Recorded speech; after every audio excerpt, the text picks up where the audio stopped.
بسم الله الرحمن الرحيم والحمد لله رب العالمين. Assalamu alaikum wa rahmatullahi wa barakatuh. Comme convenu, donc aujourd'hui dans cette vidéo nous allons voir réviser les lettres solaires et les lettres lunaires. Donc après avoir vu donc l'étude des deux signes aussi, qui sont le sukun et al-shadda, donc et nous rappelons que nous insistons beaucoup sur l'articulation dans nos exercices d'entraînement et de correction aussi. Et je vous demande de ne pas oublier de vous abonner à notre chaîne en cliquant sur notre logo. Je vous demande aussi de partager l'URL afin de faire profiter vos proches, afin de vous compter parmi nos abonnés, Inch'Allah. Comme ça, nos vidéos vous parviendront une fois mises en ligne. Wa barakallahu fikum. Donc, on a dit al-huruf, donc vous voyez ici, al-huruf al-shamsiyya, les lettres solaires qui sont ta, tha, dal, dhal, ra, az-zay, sin, al-shin, sad, al-dad, al-ta, al-dha, al-lam, wa al-nun. Dans ce tableau-là, dans cette colonne, al-huruf al-qamariyya, les lettres lunaires qui sont alif, ba, jim, ha, kha, ayn, ghayn, fa, qaf, kaf, mim, ha, waw, ya. Donc on a dit que au début d'un mot, les lettres lunaires dans un mot défini, c'est-à-dire avec l'article défini L, alif lam, ne prennent pas de shadda. Par contre, les lettres solaires commencent dans les noms définis, après alif lam, comme vous voyez ici, on va expliquer dans ce tableau, Inch'Allah. Donc, elles prennent la shadda. Par exemple, dans ce tableau-là, on a 4 exemples ici. Tamron.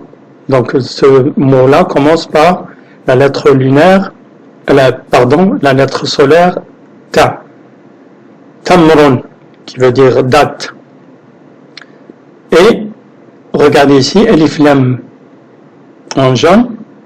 Donc, dès on définit le mot-là, regardez, le tamron, il devient tamru, puisque c'est une lettre, le ta est une lettre solaire.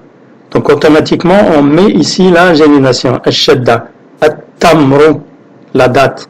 Revenons ici, tamrun, date indéfinie, et là défini at-tamru, la date. Pareil pour le mot suivant, thaljun, thaljun commence par la lettre tha qui est une lettre solaire, thaljun, neige. Et quand on définit ici, en jaune, là, alif lam, l'article défini, donc le tha, il prend une gémination, il prend une shadda. Donc on dit, ou on lit, al-thalju, la neige. Ici à gauche, nous avons des mots avec les lettres lunaires, qui sont les lettres qu'on a étudiées, ba et le jim. Donc, babun, s'il est indéfini, une porte. Quand on définit al-babu, donc le ba ici, même défini, le mot ici, il est défini, le ba il ne prend pas de shadda. Donc al-babu, la porte. Mais par contre, on verra dans d'autres exemples, comme ici, le ba, quand il est en deuxième position, ou troisième, ou quatrième, ou la fin d'un mot, ces lettres lunaires, en général, peuvent prendre une gémination al-shadda. On verra ça dans les tableaux qui suivent, Inch'Allah. Donc là, babun, quand on définit, al-babu. Donc ba qui est une lettre lunaire, ne prend pas de shadda. Donc on lit al-babu. Et le lam, il contient le sukun, on prononce le lam. Par contre, dans les lettres solaires, le lam, il s'écrit obligatoirement, mais il n'est pas prononcé. Donc de alif, on passe directement à la lettre, comme ici, at-tamru. On n'entend pas le son lam. Et par contre ici, le lam il est prononcé avec le sukun. Al-babu.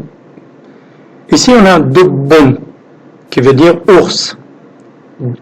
Dubbun. Donc là, quand on définit, on dit al-dubbu. Donc, le del, qui est une lettre solaire, il prend la gémination, et al-ba, qui est une lettre lunaire, mais il est en deuxième position, c'est-à-dire dans dubbun, il prend la gémination. Al-dubbu, pardon, ici, c'est l'ours. Il est défini.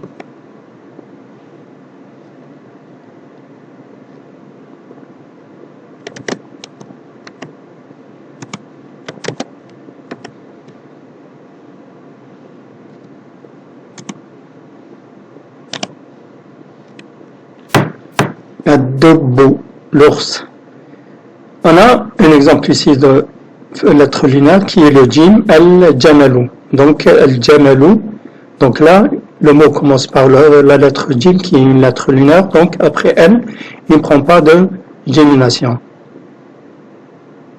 Et on va voir le jim après donc la position deuxième ou troisième ou quatrième position, il peut prendre la gémination. Donc en revenant ici, shubbanun, donc shubbanun qui veut dire des jeunes, ce mot-là il n'est pas défini, il est indéfini, donc shubbanun.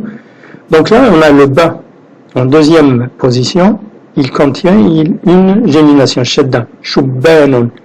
Mais le shin qui est une lettre solaire, mais tant que le mot n'est pas défini, il ne prend pas de shadda. Mais ici on a ash-shubbanu quand on définit, donc on ne prononce pas le lem, et le shin il prend une gémination, ash-shadda. Donc on lit ash-shubbanu, pardon.